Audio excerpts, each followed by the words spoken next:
The Bitcoin, Ethereum, and Blockchain Super Conference is coming to Dallas, Texas, February 16, 17, and 18 in 2018. If you know of a better way to get the latest insider knowledge about crypto, to hear directly from the top minds in this field, to interact personally with 800 fellow crypto lovers, hodlers, investors, miners, traders, developers, and founders, then I'd like to hear about it. If you don't, then you don't want to miss out. Register today for the Bitcoin, Ethereum, and Blockchain Super Conference. Go to bitcoinsuperconference.com and register today as a super early bird to get the lowest rates on tickets and hotel rooms. That's bitcoinsuperconference.com. Welcome to Almost Here, Round the Corner Future Technology Podcasts with Richard Jacobs. Future technologies poised to transform our lives for better or worse are the focus of this podcast. Almost Here means these technologies are now here and starting to be used, or just around the corner, from Bitcoin to artificial intelligence, 3D printing, blockchain, virtual reality, and more. Hello, this is Richard Jacobs with Future Tech Podcast. My guest today is Raynaldo Rivera. He's the Chief Communication Officer for Haas Online, HAAS, and they're the creators of the Haas Bot. It's an AI trading bot that you can use to trade crypto. So, Raynaldo, how you doing? I'm doing great, man. How are you doing yourself? Good, yeah. I'm really glad to talk to you guys. I've always been fascinated by this kind of thing. So, how did this idea originate? Tell me what's either your background or the founder's background, Stefan. Yeah, of course. So Haas Online was founded in 2014, right around where, Bitcoin started growing some more traction, and the idea of cryptocurrency being more than just, kind of like a passive fad, started to take hold, and, more and more exchanges started occurring, and, money was going in and out, right? So the idea was at the beginning was just to create like a trade bot software that, we could use.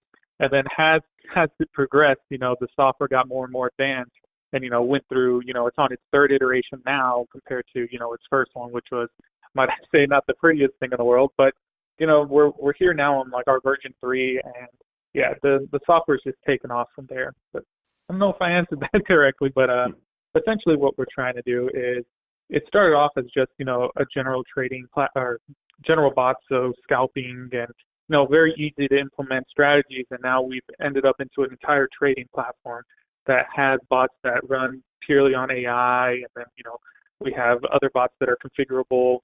And alongside that, we have trade bots, which are fully modular bots where you can insert whatever indicators and parameters you want, safeties, insurances, and you essentially can have a almost infinite amount of custom trade bots that you yourself create. Interesting. So will the bot allow you to arbitrage across exchanges? What if Coinbase has a certain price and Poloniex has a different one? Can you do that with the bot? Yeah, absolutely. So there's actually 2 separate types of arbitrage we allow. The first one's obviously inter-exchange, so trading between common pairs, or I should say trading between different Bitcoin pairs within a given exchange. And then we also offer arbitrage across exchanges. And since, most of the APIs either do or not allow withdrawal, what we do require is that you have a balance on each side. And then, after the arbitrage occurs, you'll have to, manually rebalance your BTC wallet or balance. Oh, so you settle at the end of the night, essentially? Yes, exactly. Oh, interesting. Okay. And otherwise, so what do? You put in your goal for the bot, like to maximize the amount of BTC you have, or how do you run a bot? Like, what are some scenarios people use? Yeah, so I guess the easiest example to use is to not talk about the arbitrage bots, because we consider that more of our advanced feature set.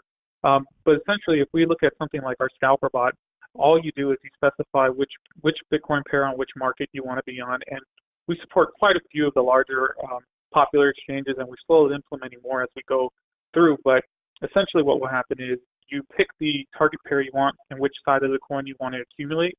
And from there, you then specify a certain percentage for it to do its trades within. So, for example, the Scalper Bot, if I put, I want at least a 0.6%, fluctuation in price before I buy or sell, I put that number in and then I just start the bot. And, as long as it's in a sideways market, it will do well. Every single, custom bot like that does have limitations based on what type of market it's supposed to be in. Well, so let's say I'm doing Bitcoin Litecoin on Exchange X, Okay. And I say, all right, I want to maximize the the amount of BTC I have, and I wanted to trade whenever there's a 1% difference. How will the bot? I mean, will it just trade endlessly until it gets you to a certain value, or like what parameters do you need to put into it so that it can run properly? Does it just do one trade and stop? Does it do multiple? So that really depends on the type of bot. So we have everything. We have like about, I want to say 9 or 10 custom, like we call them custom bots, but they're pre-made bots and strategies that we've already created and tested. But for what you're talking about, if we use our Scalper or Ping bot, which is the easiest to explain, essentially all you would have to do is put in the pair you want, which coin side, and then you put 1%. And the bot will run endlessly in that market until you tell it to stop. So yeah, there's no set goal percentages for any of our bots. Our bots can all run infinite, or all our bots will continuously run as long as you want them to. So again, if let's say I pick Bitcoin, Litecoin, I'm looking for a 1% difference, and I tell the bot maximize my Bitcoin, and I let it run for 24 hours. The bot will continuously look at Bitcoin, Litecoin pair and try to scalp out small profits over time, like over and over and over. Exactly. So it'll, generally with our bots like that, we start them off on a dip. There's still a bit of manual attention that must be paid towards our bots, like anything else, right? They still require a bit of understanding of how markets work, but identifying a dip in a market's pretty simple. Once you do that, you start it up, and then it'll check the current buy. As long as it's 1% below your entry point, it'll buy, wait for 1% above, sell, and then it'll flip back over to a waiting position to buy again once the market moves right back down. And then it'll slowly accumulate its gains over time, right? When we're talking scalping, we're talking small amounts of profit, but doing it a lot. So we eventually accumulate a lot of profit. Well, the thing is, I figure you guys would have a lot of expertise on how to set the bot right and how to set it wrong.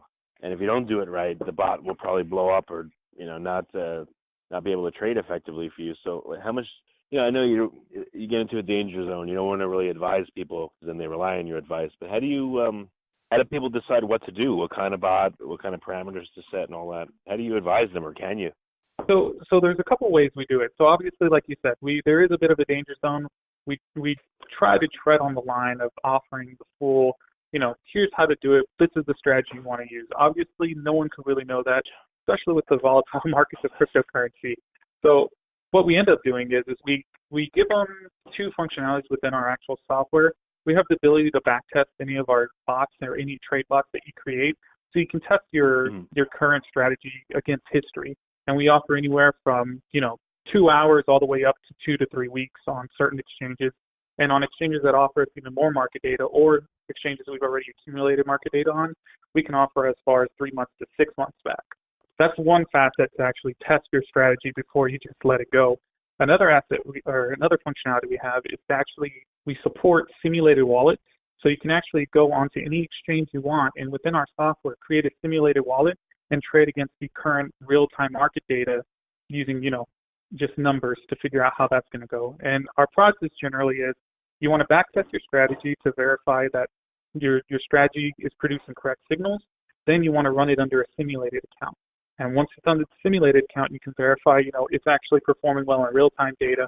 And then you can finally take it into the real currency and actually trade against the exchange. And that's generally the process to find the winning strategy. Interesting. So do you guys see the data for all your traders? Or if I purchase a license, you guys don't see it? You just, I get to use the software and my trades are my trades. Yeah, so exactly. That's one of the few things that we're actually unique about. A lot of the current exchanges, or not exchanges, a lot of the current trade bots all run in the cloud. We actually offer an on-prem solution. So once you get your license from us, you're allowed to utilize the software on your own personal machine, a virtual private server, whatever you want to use it on. And we cannot see the trades you're currently executing. That's 100%, your information. We can't see it at all. I mean, I thought the goal is, for it to be AI. I mean, if everyone can, do you have an AI bot where people can opt in to share their trading data to help make the bot better? Do you have any cloud-based ones where you crowdsource the data to make it better? No, we currently do not. The only bot that we actually have that is full AI is actually Intala Alice. And Alice was created using, 3 years worth of history, get some statistics in there, slap some indicator information in there, and then a little bit of AI and suddenly you have this black box bot that just executes trades, and it's fairly profitable. It was designed to run and trade within Bitcoin, but what a lot of our users are finding is it actually performs exceptionally well on Litecoin. So we have another bot called Chelsea, which operates on futures. Not as much talked about because future trading in Bitcoin's not as big yet, but we do have that as well. So, but our main AI based bot is definitely Alice, and she is more than capable of creating really profitable trades, and generally it's above 0.2% per trade. So it's fairly well when you have an automated bot consistently, churning out different trades. So can your users use the Alice or the Chelsea bot, or is that just for you guys? No, so everything that we create, so the way our software is created, it's what features do we want to use in our software. So our company is 100% ran on cryptocurrency. That makes sense for us. Why wouldn't we be invested in the currency and, have all our operations occur over crypto if we didn't fully believe in it? So we run everything on crypto, and our bot software is exactly what we use to trade ourselves. Alongside the features we like, whatever features the community thinks will be very good for us, we'll evaluate them, and if we feel they are also very good, we'll implement them. And that's kind of how a majority of the features actually got created within our software. And Alice is 100% available to anyone who wants to use it. We have 3 different tiers of licenses. We have a beginner, and a simple, which is our intermediate, and our advanced license. And essentially what we've set up is, in order to get to those types of bots or understand how they operate, each license has a different set of features enabled, right? And as you progress, you can actually get to the full artificial intelligence side. So which exchanges can you run the bots on, and which ones can't? So let me, I'm going to have to pull up a little bit of a list, but we offer currently a lot of the big ones. We run on OKCoin until the fiasco, GDAX, Kraken, Poloniex, Binance. I'm trying to think of all the other big ones that we currently support. It's quite a bit. And we're also slowly integrating more and more exchanges over time. And because, there's a lot of exchanges out there and a lot of people are trading on either the smaller ones or the bigger ones, our software also has a price driver layer, which if we're not implementing the exchange people want in time, they can actually go in, create a price driver, and implement any exchange that we currently don't support natively. So we have a facility to where we don't support your exchange. You can implement it yourself and use our software. Do the exchanges know that your bots are running there? Do they care? So we actually have really good relationships with most of the exchanges we currently operate with. And the reason for that is, obviously, we're making a lot of API calls. We want access to, most of the time, in order for our bots to operate correctly, we need to make sure we're not, going over rate limits. We have exact information on how many calls we can make, what time frame, what occurs if we're not, if we're overextending our API calls. So we do actually have a lot of ongoing conversations to make sure that we're not being disruptive and that we're within their allowed realm. And a lot of our software and a lot of those different rules, our software handles by itself. So you don't really have to worry that, I might get rate limited because I have this many bots running. Well, we take care of that side for you. All right. Well, so what are some of you guys have probably seen a lot of data. So what are some things you'd recommend for people, and what are some things they should stay away from? What do you see traders do right and do wrong, either make or lose money? So like anything else, you can't go in and use, so pertaining particularly to our software, going in and just buying a bot and expecting it to produce money, it's not going to work out well. You're going to have a really bad time, and mostly because it does require you to understand how a market's going. If it's in a downtrend, an uptrend, sideways, and a lot of beginner traders, what they'll do is they'll be like, well, I'm not making profitable trades myself. I'm going to go buy a bot, throw some money at it, and it's just going to make money. When in reality, that's not how this works. You still need to understand the different indicators that are being used by the bot and how they operate. We often, or at least myself and quite a few others at Haas Online, often like to refer to trades bots to be treated as supplemental income. They're there to assist you and give you a passive income while you're doing your day trading on the side. That's not to say that they can't be your main trading source, but for most day traders, it's nice to always have something churning out profits over time. So people have to understand what candlesticks and MACD Fibonacci, Elliott wave, that kind of thing, in order to use the bots, Not right? not to like the crazy extent, like, Elliott wave. We don't have a bot that can operate on Elliott waves. You don't have to worry about that. But we do expect a certain amount of understanding, right? You can't just, so should I say, we have quite a few pre-made bots which don't require that understanding. Just an idea of, okay, is the market in an uptrend, downtrend, or is it sideways? That's almost more than enough for most of the bots to operate that we have created. For custom trade bots, for bots that are pieced together by yourself, that does require you to understand the indicators. If you want, NA, you want a moving average bot, and on these specific parameters, I want you to buy or sell, but I also want you to check the RSI, et cetera. If you want to go that route and get a much more complex bot with much more, complex, intricate, then it does require you to understand how those indicators are actually being used. Okay. So the basics, like 30-day moving average, or like you said, the RSI, basic kind of info is all that's needed, right? Yeah, to get started. And we do have a lot of indicators. We have very complex ones. We don't support Elliott waves yet, mostly because programmatically that's a bit difficult. We're looking into it. We're still trying. But, for example, trend lines, that's kind of bread and butter for most traders, is trading on trend lines. And what our software can allow you to do is, most people are familiar with drawing trend lines on graphing or on, charting software, whether it be TradeView or something else.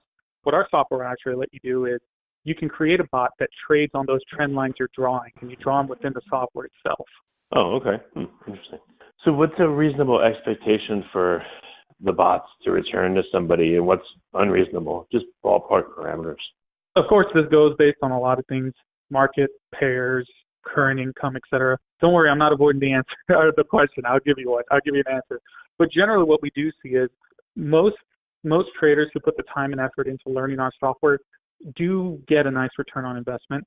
They are able to cover their license costs, which, mind you, our license costs are, many would look at them and say, oh, they're extremely expensive. But when compared to other bots, we're in the middle range. But generally, what we're looking at is a novice looking into trading will maybe get 2% a month. It's not a whole lot. But once they start getting into it, their bots can actually churn out 20s and 30s. My best was a 20% within a week. And, that was at a very nice time, using one of our bots called a flash crash bot, which is more similar to grid trading and just setting it up correctly. And like anything else, we have a large community, and the Haas Online support is very active and more than willing to help explain and try to figure out, well, this is how this bot operates, and this is kind of what you're looking for when you want to, implement it.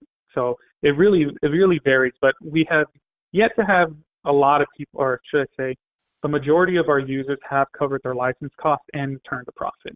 Okay, and what are the license costs, the various levels? So, like I said, everything's paid through Bitcoin. So we have to, constantly adjust, especially now when Bitcoin's on a kind of a small bull run right now. But generally, it ranges from, so I have the price chart up here. So our beginner license, which has its limitations, it's 0.06 Bitcoin, right? And let's see, what is that? Yeah, about 360, 390, depending on which exchange you're on. And then, after that, we have our simple license, 0.11 Bitcoin, and then our advanced license, which is 0.17. And it's important to note that those prices right there are for a 3-month period. But if you extend your license, we start adding, a discount to it, of course, like anybody else would. So a 6-month license will actually get you a 10% off the base price. And if you go for a full year license, then we'll actually take a 25% off. But as the price of Bitcoin goes up, for instance, are you lowering the amounts, or are you keeping it the same? Yes, absolutely. No, absolutely. So one of our main goals is to make sure that anybody has access to the software. It's not just the institutions who can shell out, $100,000, $200,000 for trade software. We're trying to be fully accessible. We want to make sure that, everybody has the chance to have the advantage on the market in this case, right? If you're not trading with bots, and you're trying to trade in these highly volatile markets, or you're trying to trade on pairs that constantly get pumped and dumped, you really need a bit of automation to help. And that's kind of what we're trying to say. So yes, as the price of Bitcoin increases, we actually reduce our prices, or we just increase our discount coupon codes to match, especially during volatile moments. So let's say we hit 7,000, then we'll up our coupon code so we don't have to modify the site because we don't know how long you'll actually stay there, for example. Right. Gotcha. What environments would be good for the bot to trade in and what environments wouldn't? Can it work in any market, or what does it depend on? Well, really, it can work in any market. It really just comes down to which strategy you're implementing. Obviously, putting the Scalper Bot, which is designed for a sideways market, into a trendy market, a downtrend or uptrend, will get it stuck and you end up holding bags, right? Because it's not the right bot for the market. So it really comes down to, we have a bunch of pre-made strategies which can cover a majority of the different types of markets you might experience. And if we can't do it, or we don't have it built in, you can design a bot around different indicators to get you able to trade in there. So we don't really have it set like, oh, we're only good in a sideways market. All right, but there's no market you've seen that you really shouldn't touch and stay out of? Not as of yet. Our bot's very versatile. It's modular. We can find a way to trade in it. Okay. What about for regular people that don't have a bot working for them? Like, since you guys are tied in with all the exchanges and everything, are the exchanges just like rife with bots trading all over the place, and are normal people at a disadvantage, or what do you see? So I personally believe that individuals who don't trade with bots are at a bit of a disadvantage. That's not to say individual traders cannot overcome it. If you're a really good trader, you're solid on your technical analysis and your fundamentals, you can outperform a bot, yes. But what we find is a lot of people will avoid exchanges thinking they're riddled with bots, when in reality, every exchange has bots running on them. That's just, the nature of the beast is you can't avoid them. The market's moving quickly because these bots are going in and out quickly. And, a human can't operate that quick. We're talking, processing, in seconds and milliseconds. And I wish I could say slower than that, but as we know, most Bitcoin exchanges can't operate faster than that, especially during high volume times. Is it just, without a bot you're doomed? But I guess you're saying, no, not really. No, not at all. I mean, like I said, an individual trader can still do very well.